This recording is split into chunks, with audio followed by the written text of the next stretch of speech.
আজকে আমরা যে বিষয়ে আলোচনা করব সেটা হচ্ছে যে নবম দশম শ্রেণীর প্রথম অধ্যায় বাস্তব সংখ্যা। ঠিক আছে, ওকে, আমরা তাহলে শুরু করতে পারি।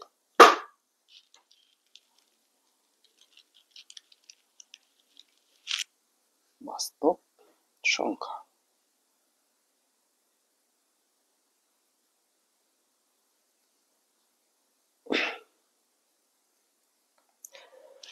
বাস্তব সংখ্যাটা কাকে বলে সেটা আমরা পরে আলোচনা করছি। তোমরা একটা চিত্র দেখতে পাবা তোমাদের বইয়ের 3য় পৃষ্ঠায় আছে। বাস্তব সংখ্যাকে প্রথমত 2 ভাগে ভাগ করা হয়।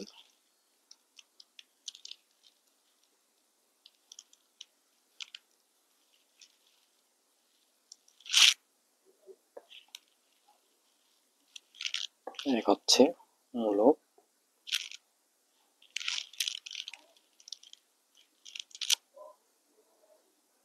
2 নম্বরে অমূলক।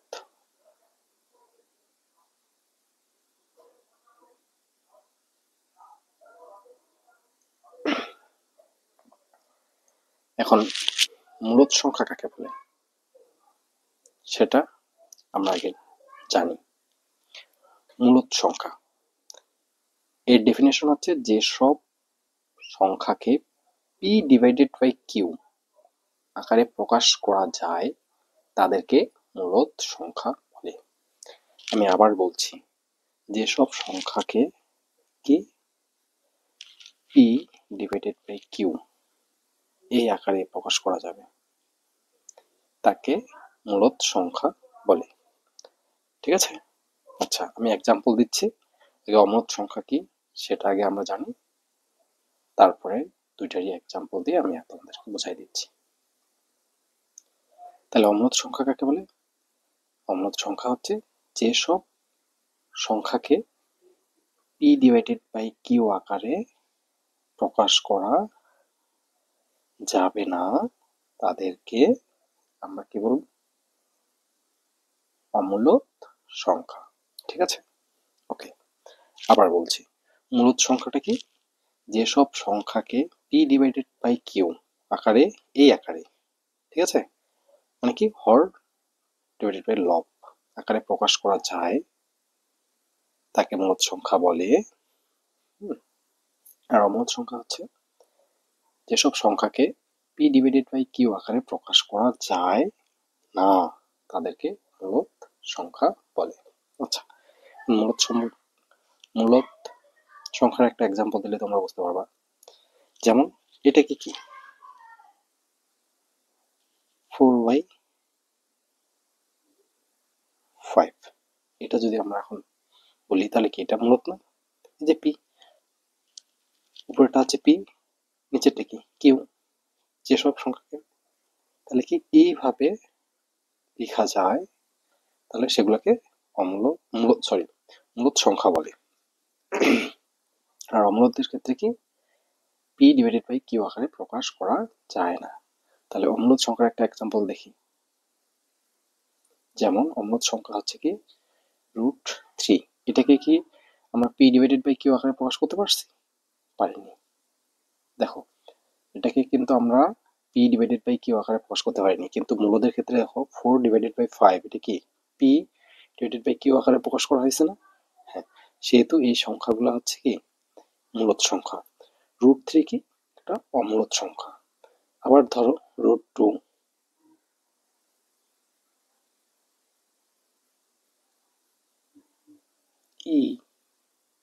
√5, এগুলো কি অমূলদ সংখ্যা। ঠিক আছে, কারণ কি পি ডিভাইডেড বাই কিউ আকারে আমরা এগুলা সংখ্যাকে প্রকাশ করতে পারি না, এজন্য এগুলা হচ্ছে কি অমূলদ সংখ্যা। ঠিক আছে, আচ্ছা বাস্তব সংখ্যাকে তাহলে কি 2 ভাগে ভাগ করা হয়। প্রথমত হচ্ছে কি মূলদ, দ্বিতীয়টা অমূলদ। তাহলে মূলদ সংখ্যা কি? যেসব সংখ্যাকে, এটা তো একটা সংখ্যা, যেসব সংখ্যাকে আমরা কি পি ডিভাইডেড বাই কিউ আকারে প্রকাশ করতে পারি সেগুলো হচ্ছে কি মূলদ। আর অমূলদ কি? যেসব সংখ্যাকে এগুলোকে কি আমরা পি ডিভাইডেড বাই কিউ আকারে প্রকাশ করতে পারি? পারি না। তাহলে কি বলবো? যেসব সংখ্যাকে সংখ্যাগুলোকে আমরা পি ডিভাইডেড বাই কিউ আকারে প্রকাশ করতে পারি না, সেগুলো হচ্ছে অমূলদ সংখ্যা। এটুকু বুঝতে পারছো? আচ্ছা, এটুকু বুঝতে পারলে আমরা নেক্সট স্টেপে চলে যাচ্ছি। এখন তার এখন হচ্ছে কি, তাহলে বাস্তব সংখ্যাটা কি, এটা সংখ্যা আমরা দিই, ঠিক আছে? তাহলে কি এই যে মূলদ সংখ্যা, কি বাস্তব সংখ্যাকে দুই ভাগে ভাগ করা হয়েছে না? তার মানে কি মূলদ গুলাও তোমার বাস্তব সংখ্যার মধ্যে পড়বে, অমূলদ গুলাও কি বাস্তব সংখ্যার মধ্যে পড়বে। তাহলে আমরা এটার ডেফিনেশন কি দিতে পারি? শূন্য সহ, শূন্য সহ সকল মূলদ ও অমূলদ সংখ্যাগুলো, অমূলদ সংখ্যাকে বাস্তব সংখ্যা বলে।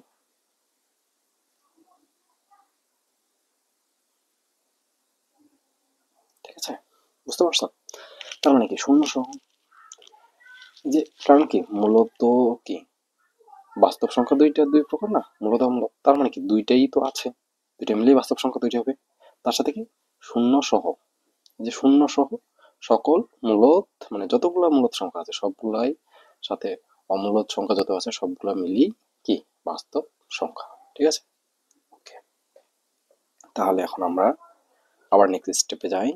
মূলদ সংখ্যাকে আবার দুই ভাগে ভাগ করা হয়, ঠিক আছে?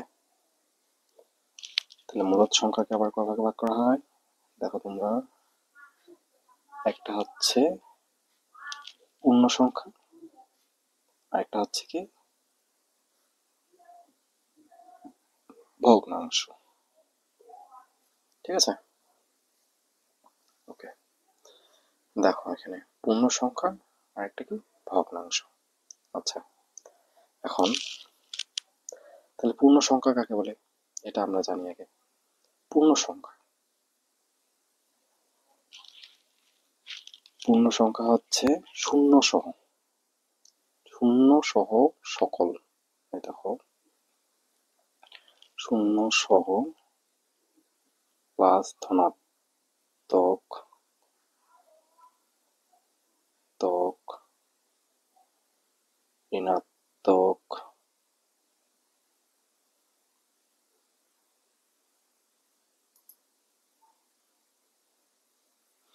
শূন্য সহ ধনাত্মক ঋণাত্মক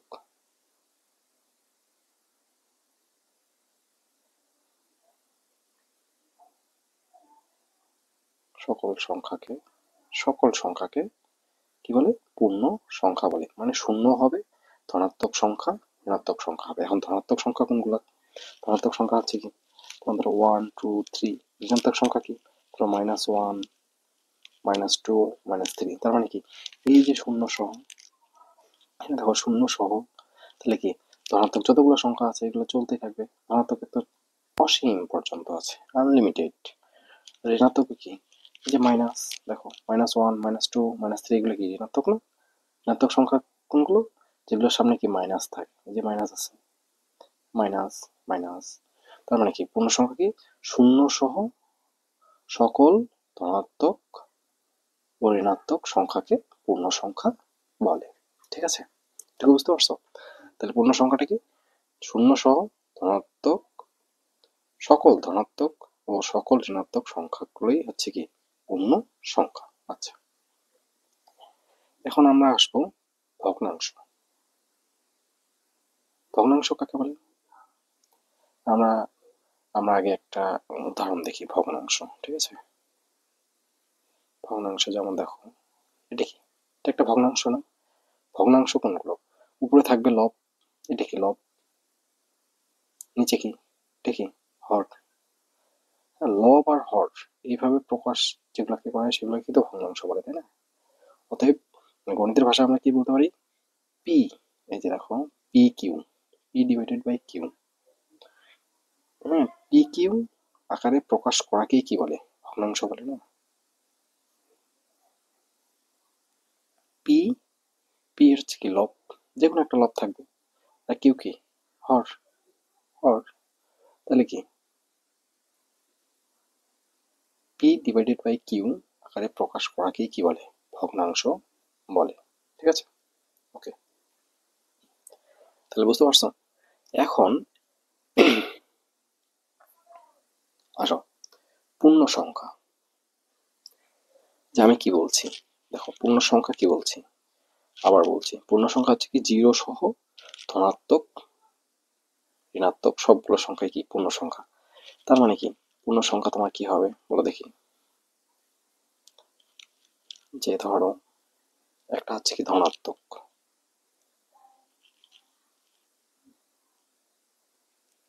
ধনাত্মক, আরেকটা কি শূন্য, আরেকটা হচ্ছে একটা কি ঋণাত্মক হবে না, এই যে ঋণাত্মক,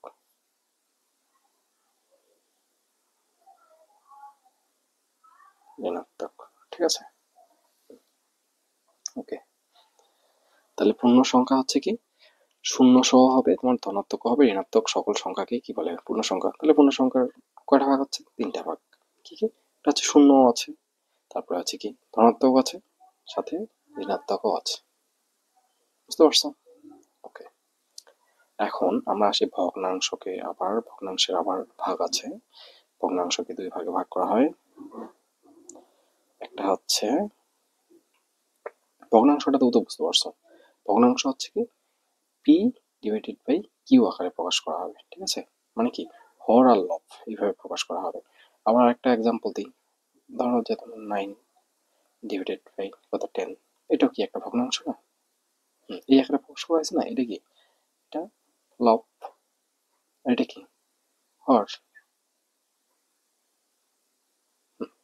আচ্ছা, তো বুঝতে পারছো ভগ্নাংশ, ওকে। এখন ভগ্নাংশকে আবার কি কয় ভাগে ভাগ করা হয়? দুই ভাগে। একটা হচ্ছে সাধারণ ভগ্নাংশ, একটা কি দশমিক ভগ্নাংশ। দেখো,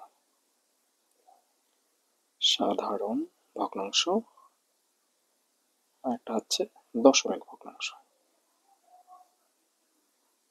দশমিক ভগ্নাংশ, হ্যাঁ। সাধারণ ভগ্নাংশ কোনগুলো?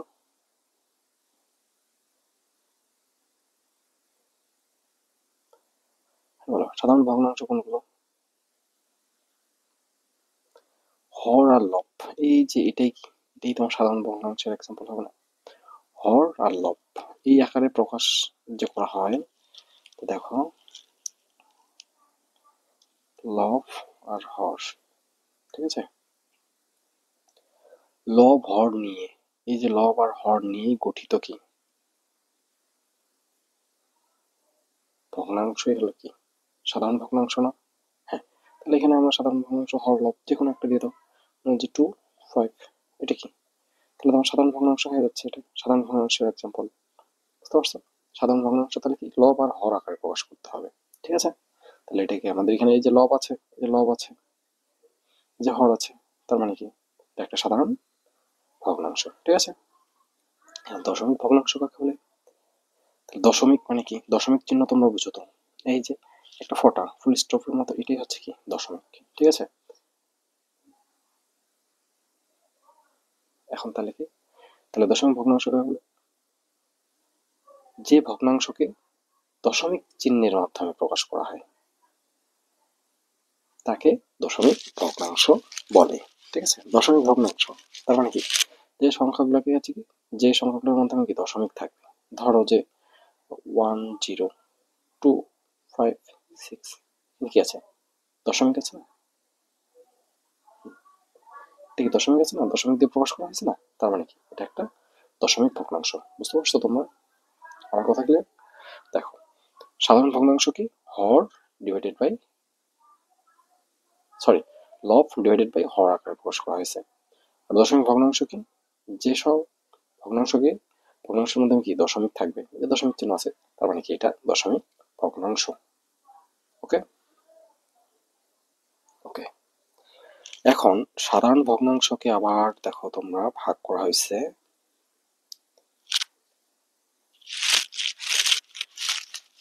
আচ্ছা আচ্ছা, ভগ্নাংশটা আগে শেষ করি। সাধারণ ভগ্নাংশকে আবার কয় ভাগে ভাগ করা হয়েছে? দুই ভাগে। প্রকৃত, দেখো প্রকৃত আর এটা হচ্ছে অপকৃত। প্রকৃত। প্রকৃতটা কি? এখন তোমরা তো, তোমাদের মনে আছে কিনা জানি না, তোমরা তো অনেক আগে থেকেই জানো প্রকৃত ভগ্নাংশ কোনগুলো, অপ্রকৃত ভগ্নাংশ কোনগুলো। আচ্ছা দেখো, আমি তারপরও ক্লিয়ার করে দিচ্ছি। যে ভগ্নাংশের হর বড়, লব ছোট। দেখো, লবটা হবে কি? লব হবে ছোট, ঠিক আছে। আর হরটা হবে কি? হর হচ্ছে বড়। এটাকেই বলে কি? প্রকৃত ভগ্নাংশ, ঠিক আছে। এটাই হচ্ছে প্রকৃত ভগ্নাংশ। তাহলে লব ছোট কোনটা? ধরো সাপোজ যেখানে 5, 5টা কি? দেখো, লব আমাদের কি লাগবে? কন্ডিশন কি প্রকৃত ভগ্নাংশে? লবটা হইতে হবে ছোট, হরটা বড়। তাহলে 5-এর থেকে বড় কি? 6। তাহলে এটা কি? একটা প্রকৃত ভগ্নাংশ। বুঝতে পারছো? আচ্ছা, আরেকটা এক্সাম্পল দিচ্ছি, দেখো। তার মানে কি? লবটা লাগবে আমার ছোট। ধরো যে লব হচ্ছে 8, আর এখন হরটা আমাদের কি লাগবে? বড় লাগবে। তার মানে কি? হর বড় যদি হয়, ধরো 11, তার মানে কি? এটা কি প্রকৃত না অপ্রকৃত? তোমরাই বলো। অবশ্যই এটা প্রকৃত ভগ্নাংশ হবে, কারণ প্রকৃত ভগ্নাংশের কন্ডিশনই হচ্ছে কি? লবটা তোমার ছোট, হরটা বড়, ঠিক আছে। ওকে, এখন আসো অপ্রকৃততে। অপ্রকৃত ভগ্নাংশ তাহলে কি? এটার উল্টো হবে প্রকৃত। উল্টোটা কি? তার মানে কি? লব তোমার হবে কি? বড়, হর হবে কি? হরটা হবে ছোট, ঠিক আছে। তাহলে প্রকৃত কন্ডিশন হচ্ছে লব বড়, হরটা ছোট। আচ্ছা, তাহলে দেখো 10 ধরলাম, লব তাহলে কি আমাদের বড়, এখন হরটা লাগবে কি? ছোট। এই যে 8 ধরলাম, এটা 8। তাহলে এটা কি? 10-এর থেকে 8 ছোট না? হরটা ছোট। তার মানে কি? আমাদের কন্ডিশন ফিল আপ হয়ে গেছে। তার মানে এটা হচ্ছে অপ্রকৃত ভগ্নাংশ, ঠিক আছে। একটা এক্সাম্পল দিচ্ছি। ধরো যে 7, 7টা কি? উপরেরটা কি? সবসময় লব। আচ্ছা, এখন তার মানে কি? আমাদের হরটা লাগবে কি? ছোট, ধরলাম 2। তাহলে কি এটা একটা অপ্রকৃত ভগ্নাংশ? ওকে, এরপরে আমরা আসি দশমিক ভগ্নাংশ। দশমিক যে ভগ্নাংশটা আছে, যে দশমিক ভগ্নাংশ আমি, আচ্ছা এইভাবে টানতেছি, হ্যাঁ, একটু বাঁকা করে টানতেছি, তোমরা বুঝে নিও। দশমিক ভগ্নাংশ হচ্ছে, দেখো, দশমিক ভগ্নাংশকে আবার 2 ভাগে ভাগ করা হয়, ঠিক আছে। একটা হচ্ছে সসীম, সসীম ভগ্নাংশ, আর একটা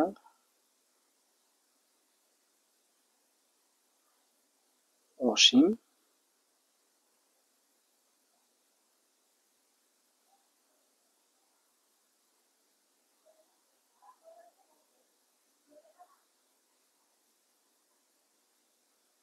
অসীম আবৃত,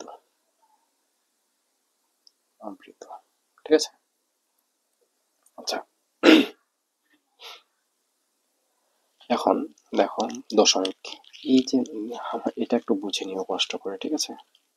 আমার এখানে জায়গা হচ্ছে না তো, তাই আমি এভাবে ইয়ে করছিলাম। ওকে, এখন দেখো দশমিক ভগ্নাংশ আবার কয় প্রকার? 2 প্রকার। একটা হচ্ছে সসীম, একটা হচ্ছে অসীম আবৃত। বুঝতে পারছো? আচ্ছা, এখন সসীম দশমিক ভগ্নাংশ কাকে বলে? দেখো,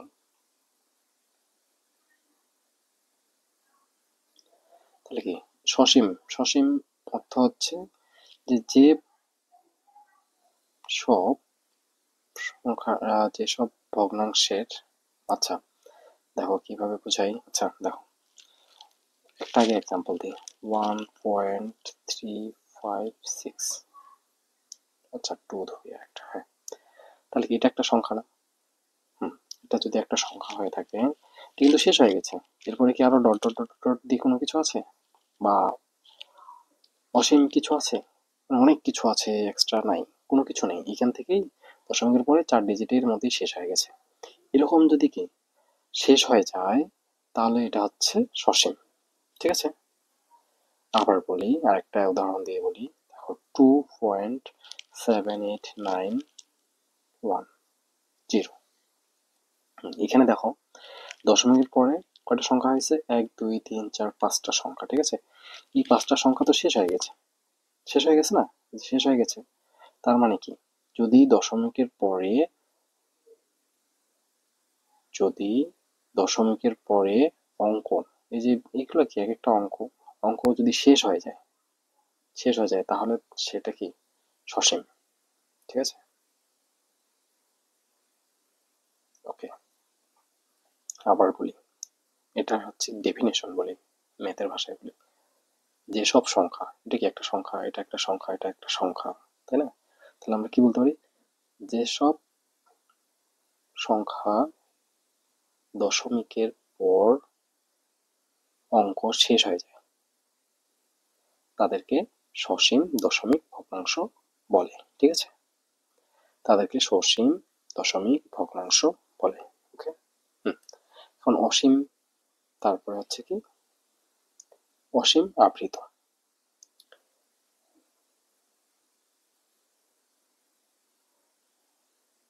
হ্যাঁ, তাহলে অসীম আবৃতটা কি বলবো বলো? অসীম আবৃত হচ্ছে যে সব, আগে একটা এক্সাম্পল দিই, ধরলাম এটা, এই এক্সাম্পলটাই ধরি, 6, সরি এই এক্সাম্পলটা না, অন্য দিয়ে দিই, 2 5 ডট ডট ডট ডট এরকম করে ধরি, ঠিক আছে। এটা কি, এটা একটা অসীম পর্যন্ত চলছে না, অসীম পর্যন্ত কিন্তু চলছে, শেষ নেই, আবার আছে আছে আছে আছে, অনেক কিছু আছে।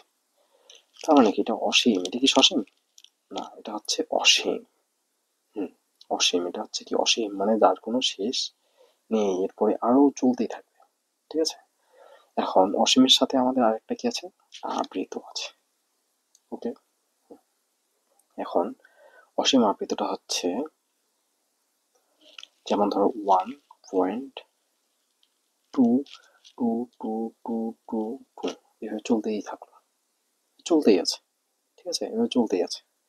তাহলে এটাকে আমরা কি হিসেবে ইউজ করতে পারি, 1.2 এর উপর একটা যদি আমরা পৌনঃপুনিক, এই যে 2 এর উপরে একটা বিন্দু দেওয়া মানে কি, এটা হচ্ছে পৌনঃপুনিক, এটাকে বলা হচ্ছে পৌনঃপুনিক।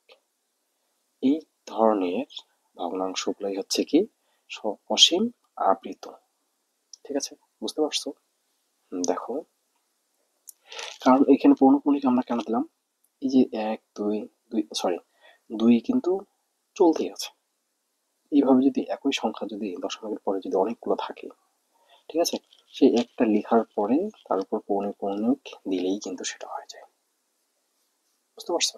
আচ্ছা, আরেকটা এক্সাম্পল দিই তোমাদের, দেখো 1.3232232 এভাবে চলতেই আছে, ঠিক আছে।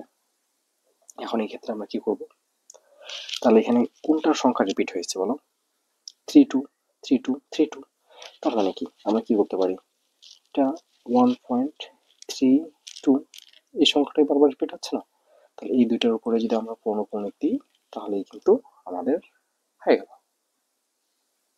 ঠিক আছে।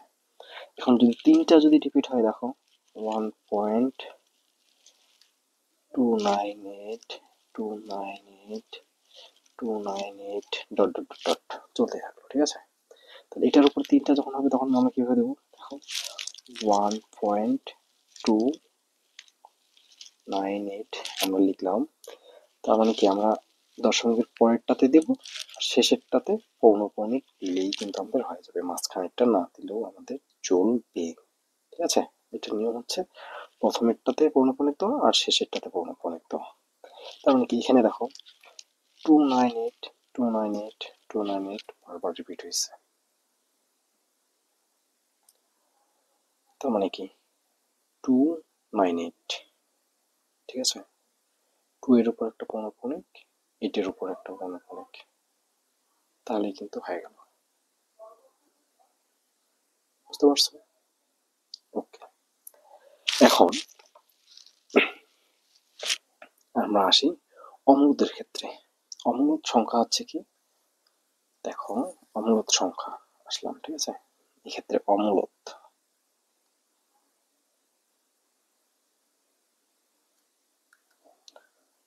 সংখ্যা, ঠিক আছে। অমূলদ সংখ্যাকে তোমাদের বইয়ে 3 পৃষ্ঠায় দেখবা যে একটা ভাগ করা হয়েছে, তাকে বলা হয়েছে কি অসীম অনাবৃত দশমিক। অসীম অনাবৃত অনাবৃত দশমিক। এখন দেখো, তাহলে অসীম অনাবৃত, এই যে অসীম আবৃত, আবৃত মানে কি, আমরা এইভাবে যে পৌনঃপুনিক দিলাম, এই যে এইভাবে যে পৌনঃপুনিক দিলাম আবৃতর ক্ষেত্রে, ঠিক আছে, মানে একই সংখ্যা বারবার রিপিট হচ্ছে।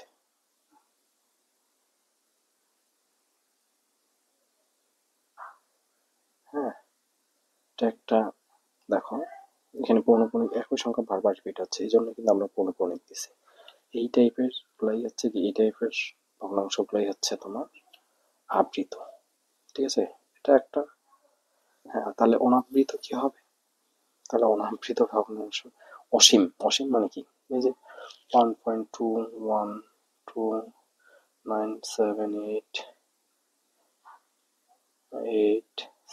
ডট ডট ডট ডট, এটা দেখো অসীম না, এটা অসীম চলে গেছে না। হুম, অসীম, তাহলে কি, এই যে আমাদের অসীম কথাটার উত্তর মিললো। এখন অনাবৃত, অনাবৃত হচ্ছে কি, এই যে আমরা কি এখানে পৌনঃপুনিক ইউজ করতে পারবো, কোনোটা কি, এই সংখ্যাগুলো কি বারবার একই হয়েছে সংখ্যাগুলো, দেখো সাজানো আছে, মানে টু যদি এখানে থাকতো, সবগুলো যদি টু থাকতো, তাহলে কিন্তু কি আমরা টু এর উপর একটা পৌনঃপুনিক দিলেই কিন্তু তখন কি আমাদের হয়ে যেত। এখানে যেটা হয়েছে দেখো, এখানে কি হয়েছে 1.2222 এভাবে আছে, এখানে কি সবগুলোই two two two two two এইভাবে কিন্তু গেছে, রাইট। কিন্তু এখানে, এখানে আমাদের পৌনঃপুনিক আমরা ইউজ করতে পারছি না। তো এই ধরনের সংখ্যাগুলোই হচ্ছে তোমার কি অনাবৃত দশমিক, ঠিক আছে।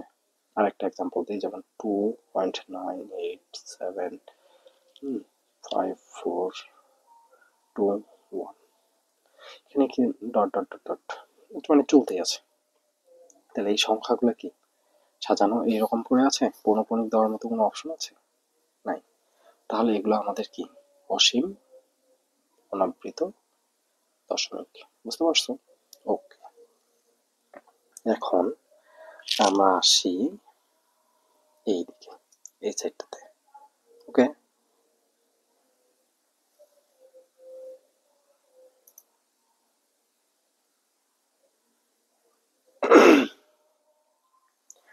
এখন ধনাত্মককে আবার, এই যে এখানে তোমাদেরকে একটু বাকি আছে কি, ধনাত্মক পূর্ণ সংখ্যা, হুম, পূর্ণ।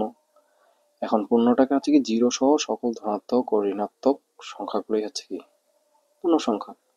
এখন ধনাত্মক সংখ্যাকে আবার কি, তাহলে কি ধনাত্মক কোনগুলা, ধনাত্মক কোনগুলো আমাকে আগে বলো। ধনাত্মক হচ্ছে কি, এই যে এটা একটা সংখ্যা রেখা, ধরো এটা হচ্ছে কি জিরো, এদিকের গুলো কি সব ধনাত্মক না, 1 2 3 4, আর এদিকে কি -1 -2 -3 এগুলো, ওকে। তাহলে সংখ্যা রেখার, একটা সংখ্যা রেখার মাঝ বরাবর কি থাকে শূন্য, তাহার ডানের গুলো হচ্ছে কি সবগুলাই পজিটিভ, মানে হচ্ছে কি ধনাত্মক, আর বামের দিকে কি নেগেটিভ, -1 -2 -3, ওকে। ওকে, তাহলে এখন ধনাত্মক সংখ্যাকে আবার কয় ভাগে ভাগ করা হয়, 2 ভাগে,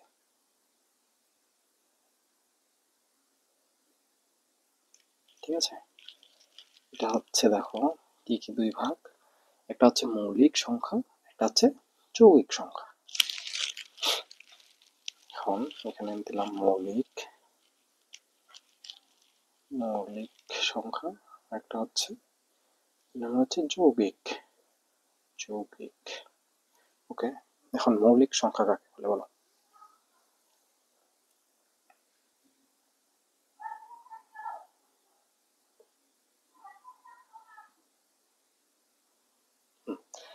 মৌলিক সংখ্যার একটা এক্সাম্পল দিই আমি, দাঁড়াও। যেমন 3, ঠিক আছে? 3, 7, 11। এখন এগুলো সংখ্যা কি? এগুলো সংখ্যাকে মৌলিক সংখ্যা। এগুলো হচ্ছে কি মৌলিক সংখ্যা। কিন্তু মৌলিক সংখ্যা কেন সেটা বলি। একটা ডেফিনেশন না, একটা এটুকু মনে রাখার ট্রাই করো যে সকল সংখ্যাকে এক বা ওই সংখ্যা ছাড়া আর অন্য কোনো সংখ্যা দ্বারা ভাগ করা যায় না তাকে মৌলিক সংখ্যা বলে। তাহলে এই সংখ্যাটাকে কি এক দিয়ে কি ভাগ করা যায়? 1 আর 3 ছাড়া অন্য কোনো সংখ্যা ভাগ করা যায়? 3কে আমরা কি দিয়ে ভাগ করতে পারবো? 3কে আমরা ভাগ করতে পারবো কি দিয়ে বলো? 1 দিয়ে। 1 দিয়ে ভাগ করলে কি এটা আসতেছে। আবার কি 3 দিয়ে ভাগ করলে কি হয়? এটা মানে হচ্ছে কি, ও সরি, একটু ভিডিওতে একটু ডিস্টার্ব হয়ে গেছে, আবার বলি, লক্ষ্য করে নিজে। মৌলিক সংখ্যা হচ্ছে কি 3, 7, 11, 13, 17, 19, ঠিক আছে? তাহলে মৌলিক সংখ্যা কোনগুলো? যে সকল সংখ্যাকে এক বা ওই সংখ্যা ছাড়া, এই যে ওই সংখ্যা বলতে কোনটা? 3, 7, 11, 13, 17, 19, মানে প্রতিটার ক্ষেত্রেই এক একটা করে সংখ্যা হবে, মানে ওই সংখ্যাটাই হবে, ছাড়া অন্য কোনো সংখ্যা দ্বারা ভাগ করা যায় না, তাকে মৌলিক সংখ্যা বলে। ঠিক আছে? যেমন ধরলাম 13কে ধরো, এখানে 13কে ধরো, 13, 13কে কি কি দিয়ে ভাগ যায় বলো, তোমরাই বলো, কি কি দিয়ে ভাগ যায়? একটা হচ্ছে 1 দিয়ে, তাহলে 13কে 13, ঠিক আছে? আর অন্য কোনো সংখ্যা দিয়ে ভাগ যায়? হ্যাঁ যায়, সেটা হচ্ছে কি 13 দিয়ে। এই যে এই 1, 1 আর 13, এই দুটা ছাড়া আর কোনো সংখ্যা দিয়ে কি ভাগ যায়? যায় না। তাহলে এটা হচ্ছে মৌলিক সংখ্যা। ঠিক আছে? যেমন আরেকটা এক্সাম্পল দিই, ধরো যে তোমাদের 19, 19কে কি সংখ্যা দ্বারা ভাগ দেওয়া যায়? 19কে কি সংখ্যা দ্বারা ভাগ দেওয়া যায়? 19, যে 19, 19কে একটা হচ্ছে কি 1 দিয়ে ভাগ যায়, 19 একে 19। আরেকটা কি, যে 19কে আর কি দিয়ে ভাগ যায়? 19 দিয়েই তো ভাগ যায়, তাছাড়া কি আর অন্য কোনো সংখ্যা ভাগ যায়? না। তাহলে এটা হচ্ছে তোমার মৌলিক সংখ্যা, এই দুইটা সংখ্যা ছাড়া, মানে 1 আর ওই সংখ্যা, ঠিক আছে? 1 আর এই সংখ্যা ছাড়া অন্য কোনো সংখ্যা ভাগ যাবে না, সেটাই কি মৌলিক সংখ্যা। আর দেখো, এখানে দেখো, বুঝতে পারছো তোমরা?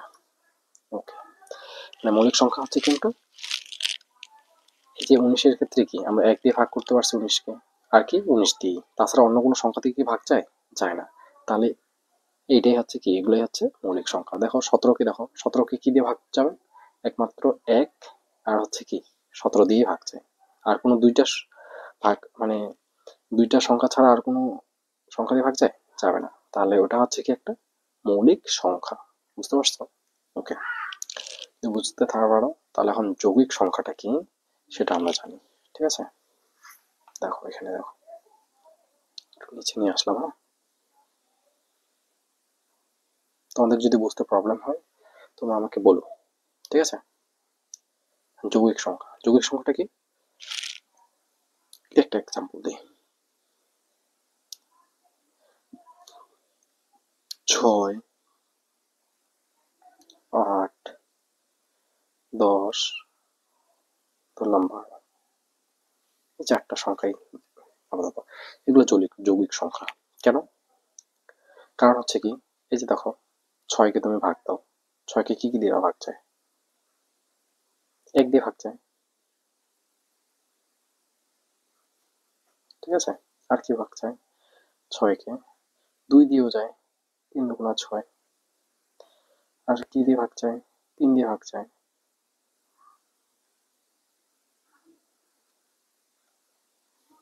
আর কি দিয়ে ভাগ যায়? 6 দিয়ে ভাগ যায়।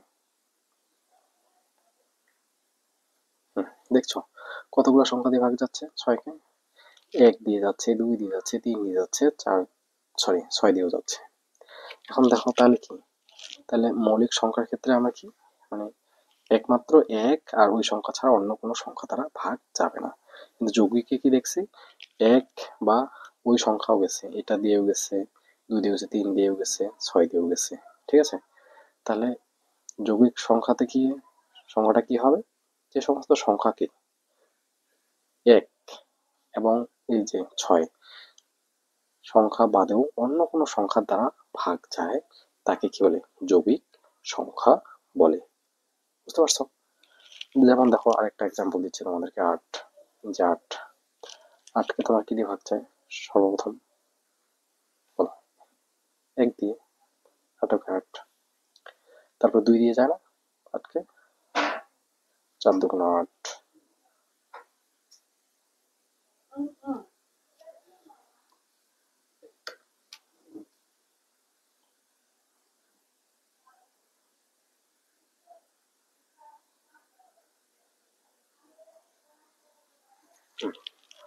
দেখো তাহলে কি, 8কে আমরা কি দিয়ে ভাগ দিতে পারি, 1 দিয়ে ভাগ দিতে পারি, 8 8। আবার কি দিয়ে ভাগ দিতে পারি, 2 দিয়ে, 4 2 8। ঠিক আছে, আবার 8কে আমরা কি দিয়ে ভাগ দিতে পারি, 4 দিয়ে ভাগ দিতে পারি না, 4 2 8। ঠিক আছে, আবার 8কে কি দিয়ে ভাগ দিতে পারি, 8 দিয়ে, 8 8। তার মানে কি, এখানে 8কে আমরা কি কি দিয়ে ভাগ দিতে পারছি, 1 দিয়ে পারছি, 2 দিয়ে পারছি, 4 দিয়ে পারছি, আর 8 দিয়ে পারছি, তাই না?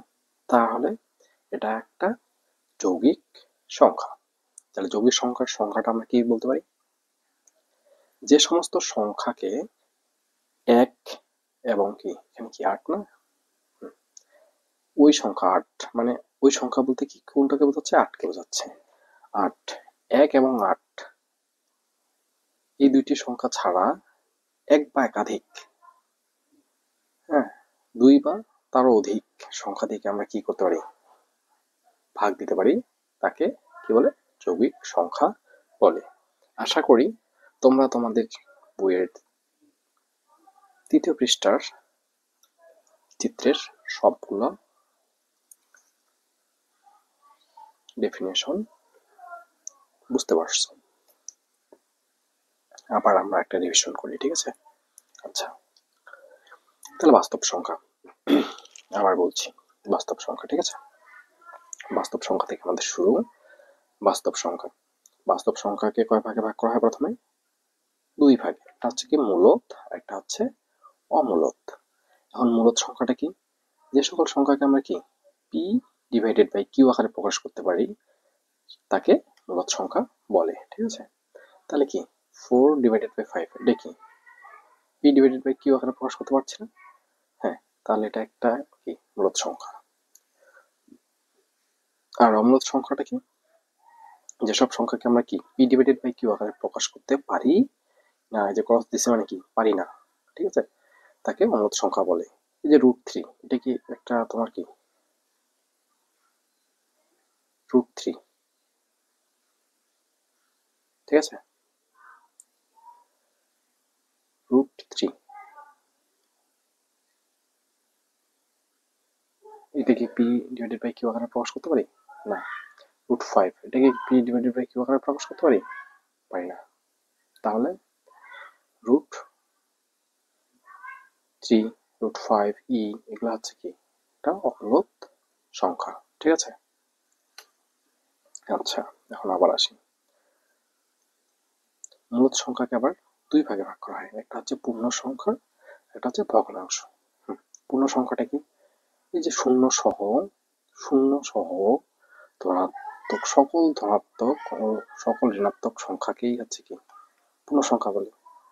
তাহলে পূর্ণ সংখ্যা কি, পূর্ণ সংখ্যা হচ্ছে শূন্য সহ সকল ধনাত্মক ও ঋণাত্মক সংখ্যাগুলোই হচ্ছে কি পূর্ণ সংখ্যা। ঠিক আছে, আবার ভগ্নাংশ কি,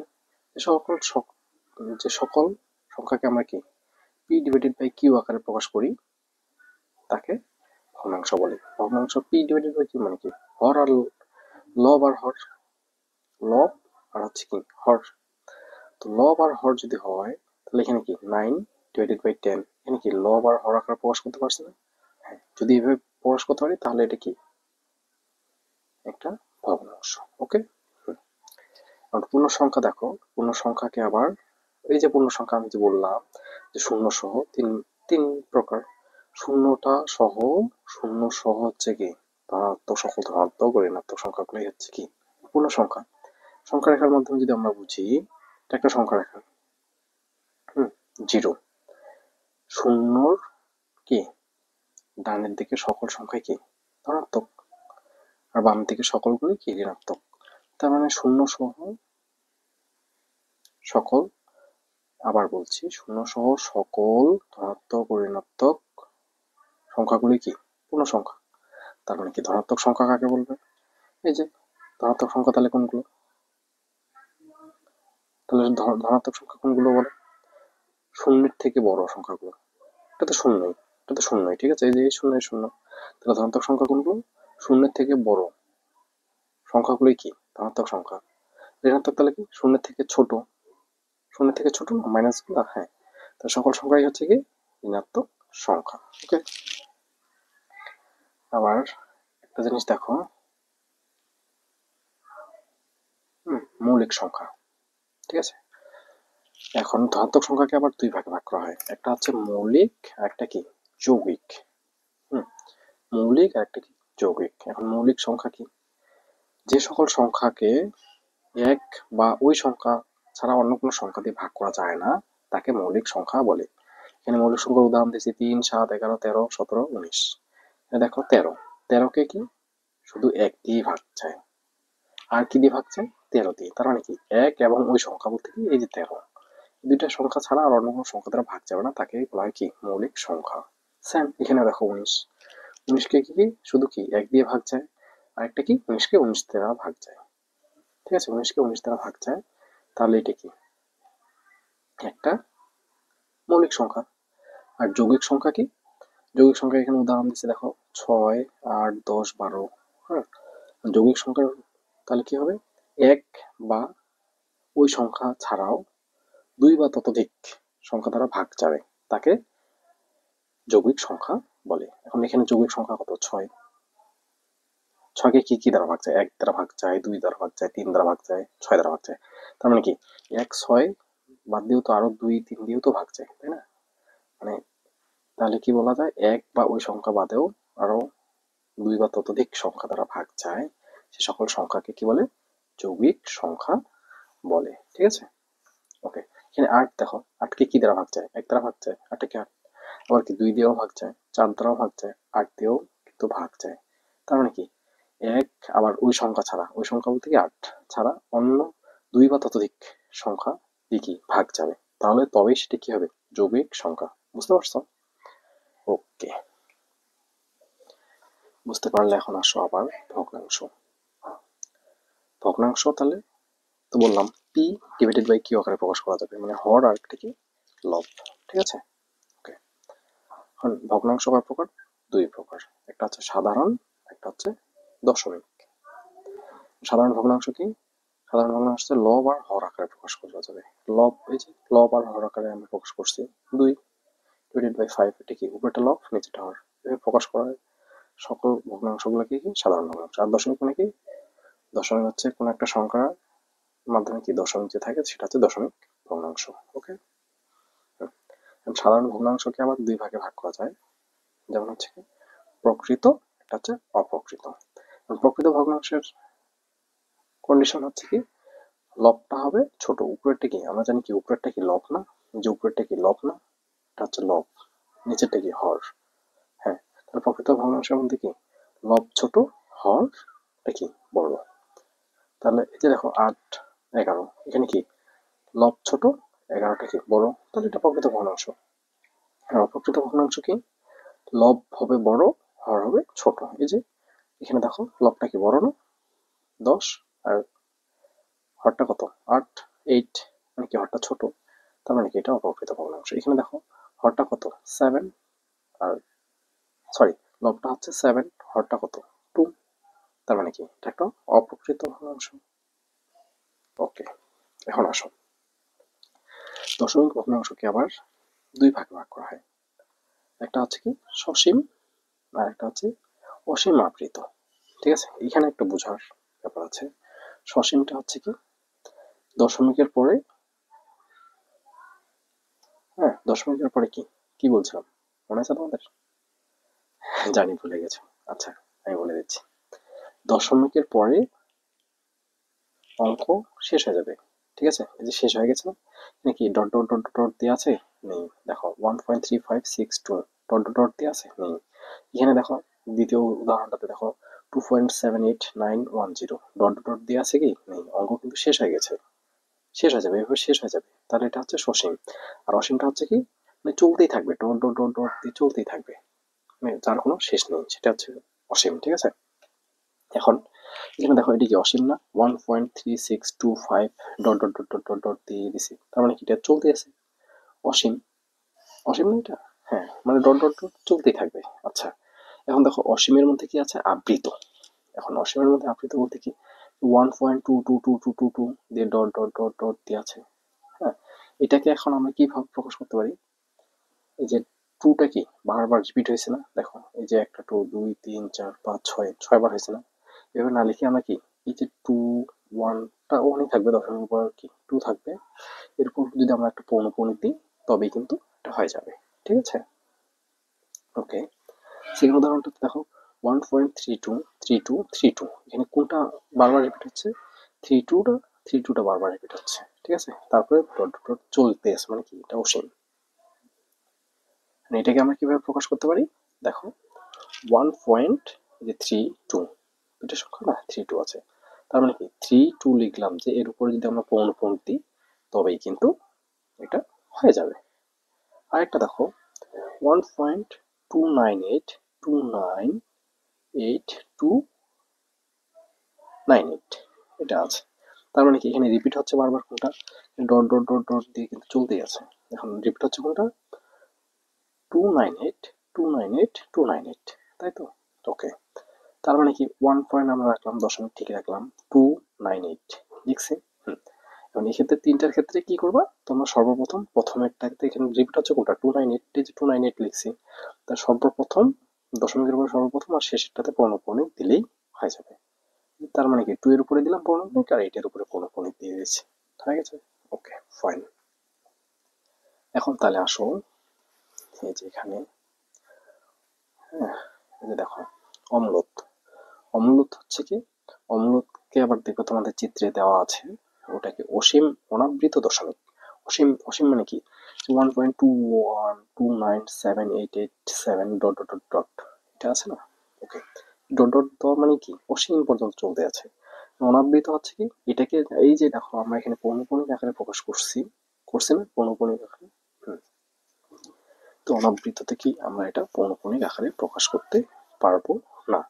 কারণ দেখো 2129, এটা কোনো সংখ্যা কিন্তু রিপিট হয়নি। হ্যাঁ, এখানে হয়তো বা ভাবতে পারো এখানে টু, এখানেও টু রিপিট হয়েছে, কিন্তু না, এখানে ওয়ান আছে, এখানে টু এর পরে নাইন আছে, একই সংখ্যা কিন্তু বসেনি দেখো। ঠিক আছে, সাজানো নাই, জন্য এটাকে আমরা পৌনঃপুনিক আকারে প্রকাশ করতে পারবো না। এটাই হচ্ছে তোমাদের অসীম অনাবৃত দশমিক। ওকে, আজকে এই পর্যন্তই। নেক্সট ভিডিওর জন্য অপেক্ষা করো। আমরা প্রতিদিন একটা করে ক্লাস, 1 ঘন্টার করে ক্লাস, অথবা 40 মিনিট 50 মিনিট প্রতিদিনই তোমাদের ভালোর জন্য করে থাকবো। Thank you so much.